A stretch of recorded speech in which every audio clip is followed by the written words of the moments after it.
السلام علیکم. محمد عزیز صدیق اپنے پروگرام میں ایس نیوز کے ساتھ حاضر خدمت ہے. اگلا ہفتہ شروع یعنی فروری شروع اور ملک ریاض کے قریب گیرا تنگ کرنے کی، لیکن وہ جو ریفرنس فائل کیا ہے وہ کیا ہے؟ وہ مٹی کی ریت یا کیا؟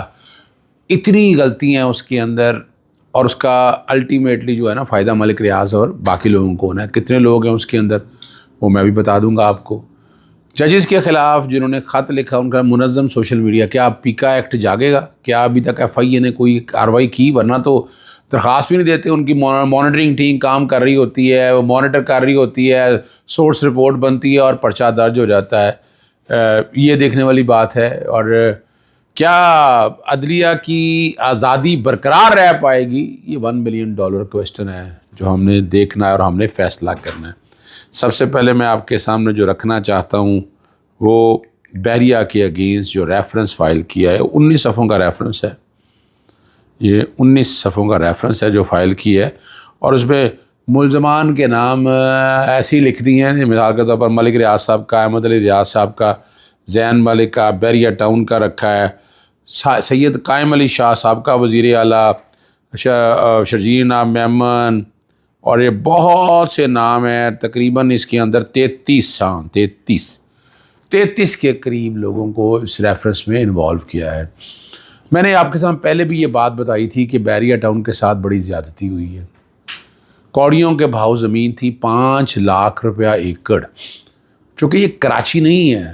کراچی سے جو 60 کلومیٹر دور یہ علاقہ ہے جہاں ریتلی زمین تھی، اور یہاں کوڑیوں 5 لاکھ روپے کی ایکڑ زمین تھی. وہاں اب آ کے زمین بحریہ ٹاؤن کے آ جانے کی وجہ سے بڑا مہنگی ہوئی. بحریہ ٹاؤن نے آ کے وہاں ایک شکل نکال دی ہے. شروع میں مجھے بھی اندازہ تھا کہ نہیں بڑی زیادتی ہوئی ہے. میں چونکہ سارے کیس کے اندر پہلے دن سے انوالو رہا ہوں. ملٹری ڈیولپمنٹ اتھارٹی کے حوالے سے 6 ارب روپے کی ایک رپورٹ بنی تھی پہلے کہ زمین کی کاسٹ جو ہے نا، جو کنسولیڈیٹ ہوئی ہے، اس کی کاسٹ 6 ارب روپے کے قریب بنی تھی. وہ لڑائی چلتے رہی، وہ لڑائی ہوتی رہی. وہ 25 ارب روپیہ حکومت سندھ 25 ارب روپیہ مانگتی تھی. تو ہم یعنی بحریہ ٹاؤن کہتے تھے کہ 6 ارب روپیہ از اینف. 25 ارب تو بنتی نہیں ہے اس کی کاسٹ جو کنسولیڈیشن کے حوالے سے ہے.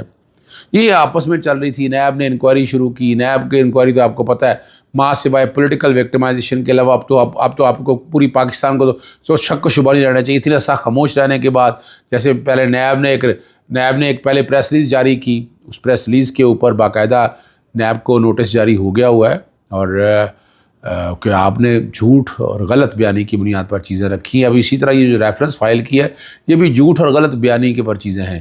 یعنی ان ساری چیزوں کو کیٹر کیا جائے، حالات اور واقعات دیکھے جائیں تو آپ لوگوں کو سمجھ آ جائے گی. یعنی اس میں کچھ نہیں ہے، یہ میں بتا رہا ہوں آپ کو. اس میں کوئی there is nothing on record which can establish, جو یہ ثابت کر سکے کہ واقعی اس کے اندر کوئی کرپشن یا کرپٹ پریکٹس. اب جو نیا ترمیمی ایکٹ ہے اس کے تحت تو آپ کو ڈائریکٹ نیکسس دینا پڑتا ہے کہ آپ نے اگر کسی نے اس میں کرپشن کی اور ذاتی فائدہ لیا ہوا ہے.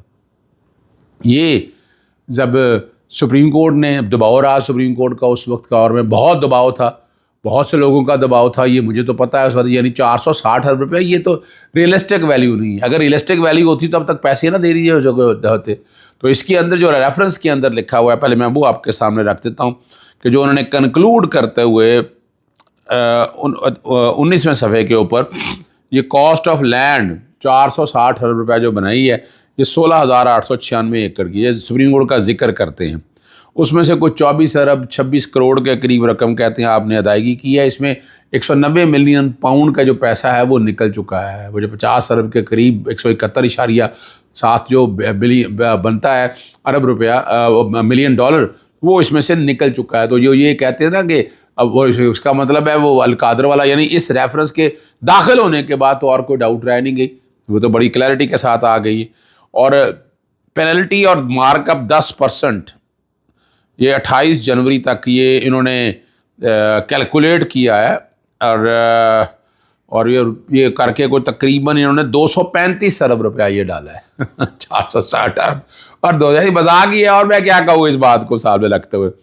اور کوئی اور 775 ایکڑ کی زمین بھی ہے، وہ بھی کوئی ڈال کے کوئی 708 ارب روپیہ، اور اس کی ویلیو جو ہے نا اپنے پاس سے وہ نکالی ہے کوئی سپریم کورٹ کی ججمنٹ کو سامنے رکھتے ہوئے FPR ریٹس کے مطابق. یار خدا را یار، یہ تو چھوٹے سے بچے کو بھی پتہ ہے کہ را لینڈ کیا ہے اور ڈیولپ لینڈ کیا ہے. را لینڈ کیا ہوتی ہے؟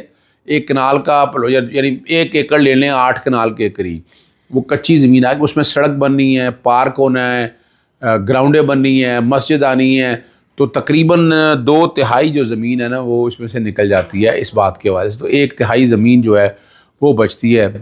تو آپ یہاں سے آپ اندازہ لگا لیں کہ اگر 8 ایکڑ میں سے، تو 8 ایکڑ میں 2 کنال کے قریب زمین نکلے گی، تو 5 لاکھ روپے کے حساب سے اگر لگا لیں ایکڑ کا، تو وہ کنال کی کیا ویلیو بنے گی؟ وہ جتنے بھی ویلیو بنائی وہ غلط بنائی ہے. اب یہ جو نیب کا پریشر ہے کہ کسی طرح سے ملک ریاض کمپرومائز ہو جائے، بھئی ایک کاروباری آدمی کو ساتھ آپ اس طرح زیادتی تو مت کریں نا. آپ حقائق سے ہٹ کے جو باتیں کریں گے وہ زیادتی کے زمرے میں آئیں گی، یاد رکھیے گا، وہ حقائق پر مبنی نہیں ہے.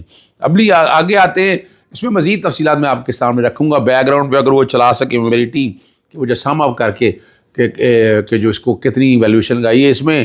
اور ایک اور بڑی زبردست بات ہے، بہت بڑا بلنڈر ہے کہ وہ جو ریفرنس فائل کیا، ریفرنس نامکمل تھا، کاپیاں پوری نہیں. 33 ملزم ہیں، تو 33 ملزموں کو جو کاپی دینی ہے وہ نہیں. رجسٹرار نے اعتراض لگایا کہ اس میں ضمانت پہ کتنے ہیں، باقی کتنے ہیں، وہ تفصیل ہی کوئی نہیں دی ہوئی ہے.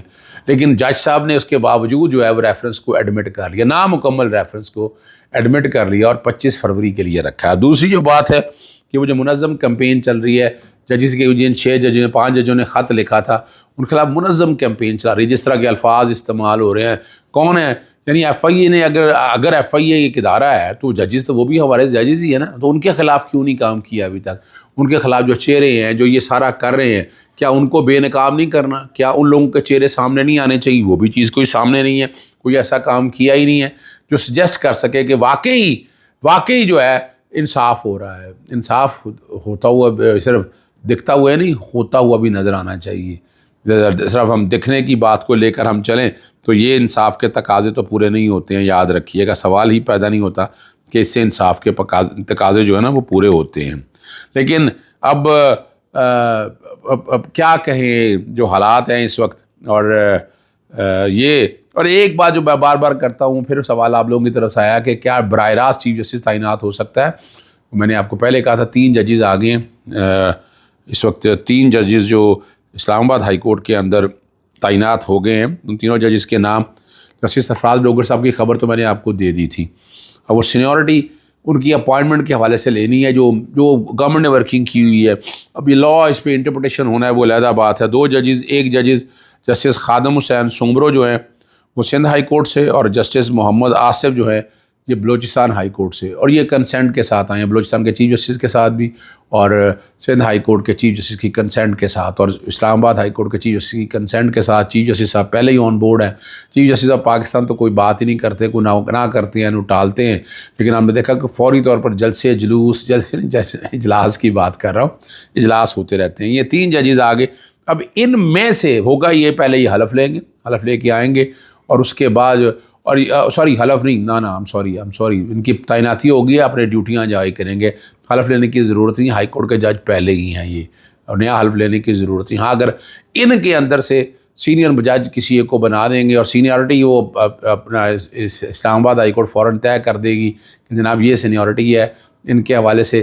اور 11 تاریخ کو چلے جائیں گے چیف جسٹس عامر فاروق صاحب یہاں سے سپریم کورٹ کے لیے، تو وہاں ایک سیٹ خالی ہو جائے گی، اور اس سیٹ کے اوپر پھر جسٹس سرفراز ڈوگر وہ چیف جسٹس بنا کے نامینیٹ کر دیں گے. اب اس کو حلف لینے آرٹیکل 194 کی انٹرپریٹیشن میں آپ کے سامنے پہلے کر چکا ہوں.